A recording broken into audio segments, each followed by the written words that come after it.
আন্ডারওয়ার্ল্ডের ডন সুব্রত বাইন ও মোল্লা মাসুদ গ্রেফতার হওয়ার পর বেরিয়ে আসছে নানা তথ্য। হঠাৎ করে আলোচনায় এসেছে সুব্রত বাইনের নাম।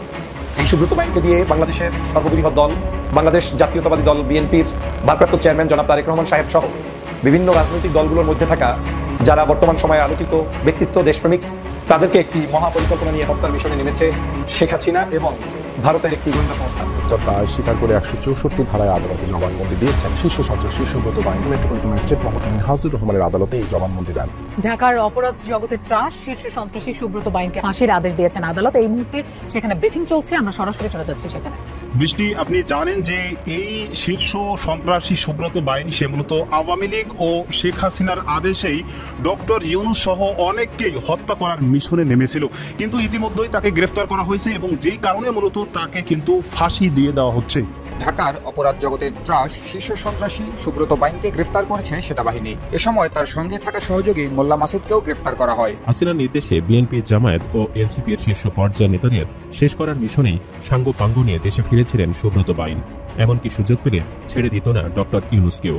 এসব তথ্য কারো বানানো নয়, রিমান্ডে জোর করে বলিয়ে নেওয়াও নয়।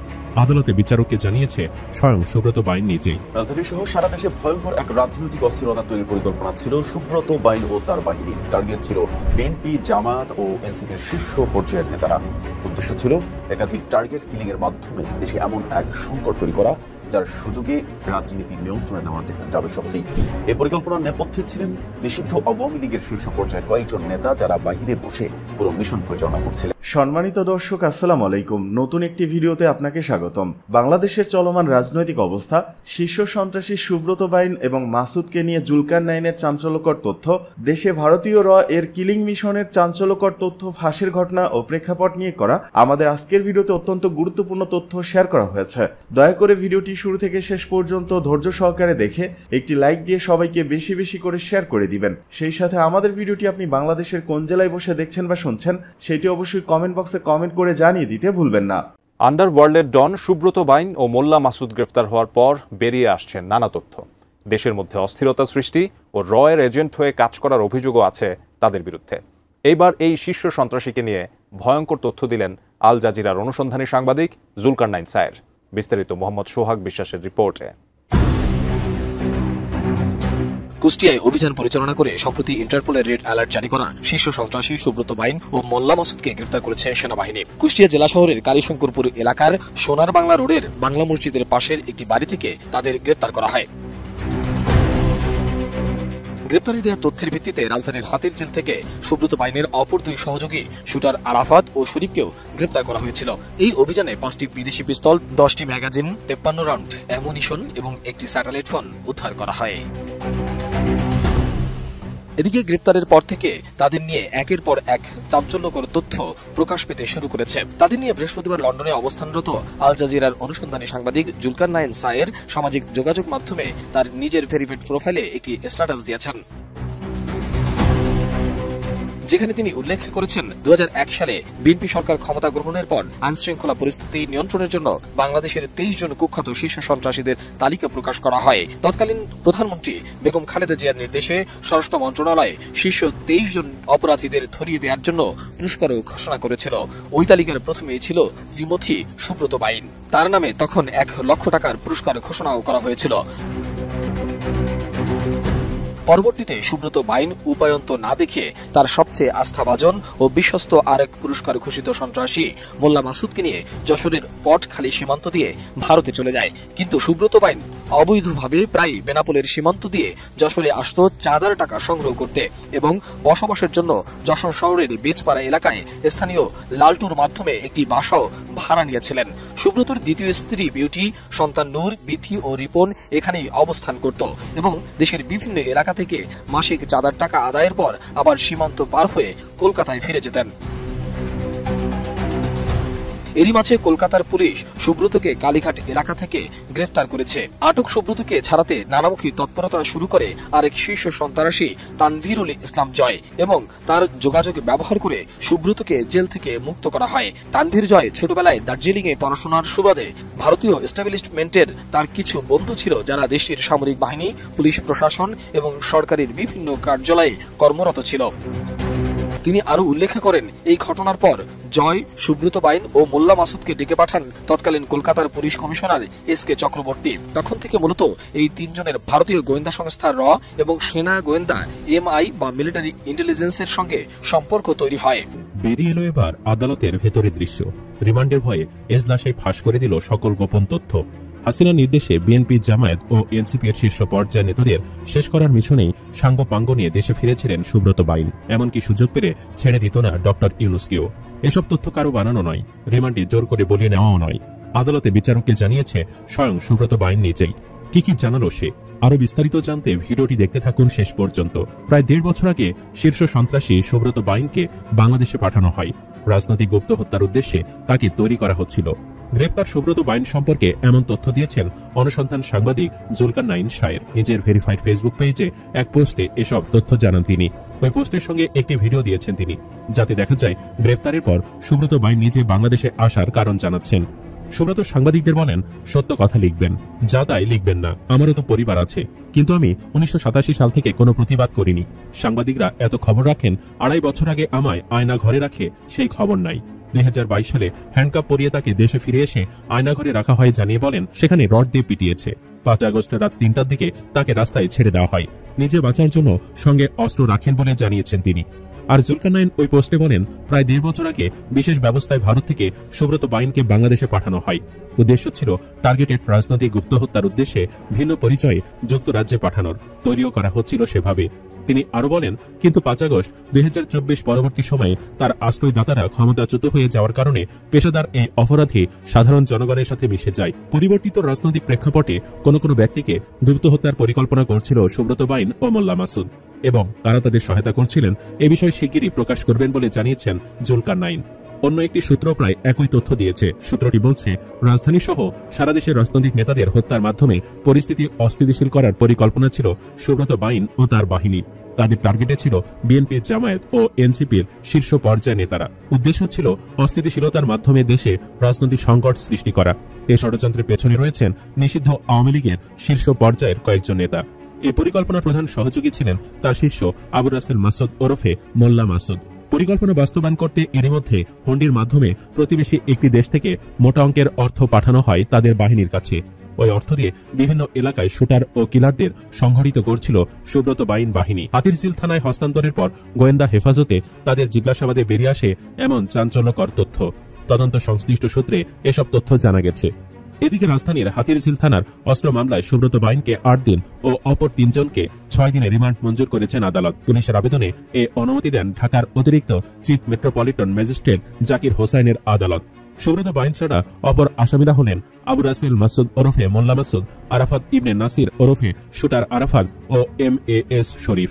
এদিন সুব্রত বাইন সহ 4 আসামিকে বিকাল 3টার দিকে ঢাকার মেট্রোপলিটন ম্যাজিস্ট্রেট আদালতে হাজির করা হয়। তাদের রাখা হয় CMM আদালতের হাজতখানায়। বেলা 3:42 কঠোর পুলিশ প্রহরায় তাদের আদালতের কাঠগড়ায় নেওয়া হয়। রিমান্ড শুনানি শুরুর আগে মূলত আদালতে সাংবাদিকদের ওই কথাগুলো বলেছিলেন সুব্রত। জানা যায়, এদিন আদালতে রাষ্ট্রপক্ষে ঢাকা মহানগর পাবলিক প্রসিকিউটর ওমর ফারুকি রিমান্ডের পক্ষে শুনানি করেন। তিনি বলেন, আসামিরা খুবই আলোচিত। তাদের কাছ থেকে বিভিন্ন ধরনের অস্ত্র উদ্ধার করা হয়েছে। তাদের সঙ্গে আরো কারা জড়িত এবং অস্ত্র উদ্ধারের জন্য 10 দিনের রিমান্ড প্রয়োজন। আসামিদের পক্ষে আইনজীবী মোহাম্মদ বাদল মিয়া রিমান্ড বাতিল চেয়ে জামিনের আবেদন করেন। শুনানিতে তিনি বলেন, সুব্রত বাইন আজকে মিডিয়ার সৃষ্টি। 4 দলীয় জোট সরকার এই লিস্ট করে, এরপর আর কোন সরকার কোনো লিস্ট করেনি। এই আসামিকে ভারতে 3 বার গ্রেফতার করা হয়। গত 5 আগস্ট রাজনৈতিক পট পরিবর্তনের পর 6 তারিখে নরসিংদীর ভুলতা এলাকায় ফেলে রেখে চলে যায়। আর সুব্রত বাইন ও মোল্লা মাসুদের কাছ থেকে প্রাথমিকভাবে কি তথ্য পাওয়া গেল জানতে চাইলে গোয়েন্দা পুলিশের রমনা জোনের অতিরিক্ত উপ পুলিশ কমিশনার মোহাম্মদ ইলিয়াস কবির বলেন, জিজ্ঞাসাবাদে তাদের কাছ থেকে রোমহর্ষক তথ্য পাওয়া গেছে। অস্ত্র, গুলি ও টাকার উৎস জানার চেষ্টা চলছে। এলাকা ভিত্তিক তাদের সদস্যদের সম্পর্কে একটা ধারণা পাওয়া গেছে। ওইসব তথ্য যাচাই বাছাই করা হচ্ছে। নাম প্রকাশ না করার শর্তে একাধিক গোয়েন্দা কর্মকর্তা জানান, গোয়েন্দা কার্যালয়ে তাদের নেওয়ার পর 4 জনকে আলাদা করে ফেলা হয়। প্রথমে শুটার আরাফাত ও শরীফকে জিজ্ঞাসাবাদ শুরু করা হয়। এক পর্যায়ে তাদের কাছ থেকে অস্ত্র ও গুলির বিষয়ে তথ্য বেরিয়ে আসে।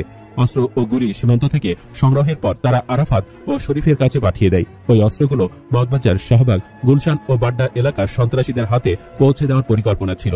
ওই সন্ত্রাসীরা 5 আগস্টের পর সুব্রত বাইন ও মাসুদের দলে যোগ দেয়।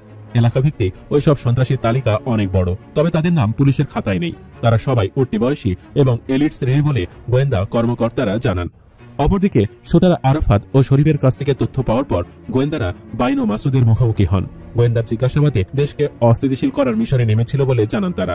টার্গেট কিলিং এর পর ক্ষমতার দ্বন্দ্বে এক দলের নেতাকে অন্য দলের নেতারা খুন করেছে বলে তা প্রচার করারও পরিকল্পনা ছিল তাদের। টার্গেটকৃত 3 দলের ভেতর রাজনৈতিক দূরত্ব তৈরি হলে আওয়ামী লীগ সুবিধাজনক অবস্থানে চলে আসবে বলে তাদের ধারণা ছিল। আর এই জন্য প্রতিবেশী একটি দেশে অবস্থানরত আওয়ামী লীগের শীর্ষ পর্যায়ের নেতাদের সঙ্গে তাদের নিয়মিত যোগাযোগ ছিল। অস্ত্র, গুলি ও ক্যাডারদের জন্য টাকাও পাঠাতো ওই নেতারা। হুন্ডির মাধ্যমে টাকা তাদের কাছে পৌঁছে দেওয়া হতো।